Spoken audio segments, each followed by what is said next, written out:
Good morning, my fellow yogic travelers. I'm mighty glad to be alive today, and I hope that you are too as we continue to live, laugh, love, learn, linger, live the life we love. Wednesday, so it's joke day, but before I do that, people have been asking me, what are my beauty secrets? And I hide nothing from you here. Full transparency. First, it's my Dr. Andrew Wiles Mushroom Resilience Hydration Formula. But no, you can't take this like magic mushrooms. It's not that kind of thing. It's mushrooms put on your face that kind of hydrates you, makes your skin nice and plump. And then, of course, I do the 100% organic argan oil. Did you see my video from Morocco where like I was helping to crush the argan oils and the women's co-op is going in the background? It's really cool.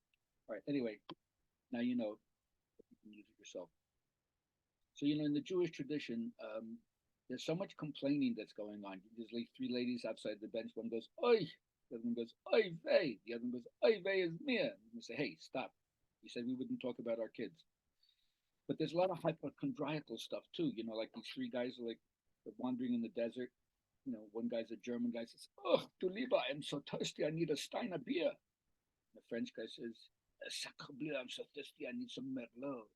And the Mexican goes, "Ay, chihuahua, I'm so thirsty. I need some tequila." And then the Jewish guy says, "Oh, I'm so thirsty. I think I have diabetes." All right, give me a rim shot, somebody out there. All right, after this class is our next Good Vibrations class. So if you want to still sign up for it, go to GabrielHalpern.com, register, get online to take the class. Otherwise, we'll be back again in 2 weeks on the 26th with yoga and inner alchemy. But for today, I just want to talk about the importance of understanding spirituality as part of your life cycle, especially for those of us who are aging. And maybe you think that your aging makes you bankrupt in terms of what you can offer to the society. So, first of all, reclaiming your own power is important at any stage for sure. But if you get an overview of your own life cycle and you realize that younger men are given over to their own biology and older men are there to be the peace chiefs and help keep your heads cool. Nonetheless, how do you mediate wholeness?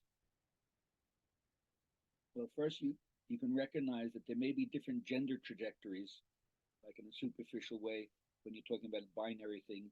Young boys are given much more leave to be aggressive when they're younger, not until they're older and they've had enough about like fighting out there and trying to be competitive and be a winner. But we want to just retire and just go into the garden and write poetry and raise your grandkids. Whereas women, they're usually sanctioned in the earlier years to be nice and sweet and ladylike. Hopefully, we can help you break out of that. Um, and then in midlife, they usually shift around. They get more aggressive and they kick ass and take names. And there's a little shift there. And then both genders meet in the black as aging happens and the right whitewater rapids hit, and your life state starts taking on a little bit more gravitas as you realize you're closer to your own mortality, or that you realize more of your life is behind you than ahead of you. It focuses you in a different way. So the first thing to realize as we get older is if you have vision, you realize that there's still work to be done and you're important to it and it will not get done without you. You have a part to play, but you know what that part is. If you're disempowered, you don't think you do have a part. And if you did, you don't believe you have any clout anyway. So that means you're lacking creativity.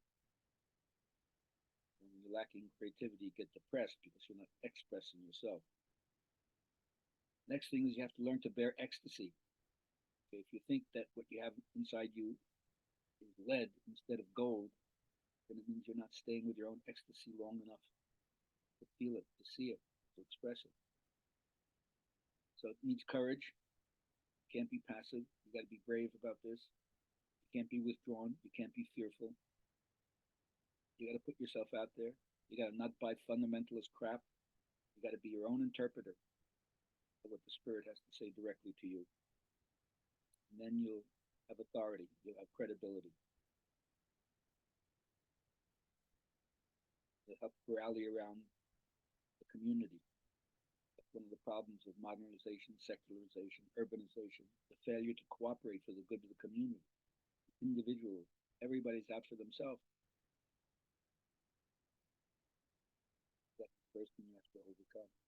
realization that we're working for a greater whole, a larger context exists besides and beyond the family, tribe, clan, culture, city, the state, the nation, to get global. When you get global, then the key is to learn how to use your power without becoming overcome, without becoming overcome by evil that power can sometimes do, which is why so many people refuse to touch power. Like the old statement, absolute power corrupts absolutely. And you see what people who have power do. Yeah, I don't want to play with it. But we can be willing to let the power go to the stiffins, the flatterers, the ass kissers, the bully boys, people with less conscience, less open heart, less open mind than you. Don't do that. Oh, you got it in you. I'm here to tell you that you're equal to the chaos. So step into your power, find out how you can embody your vision.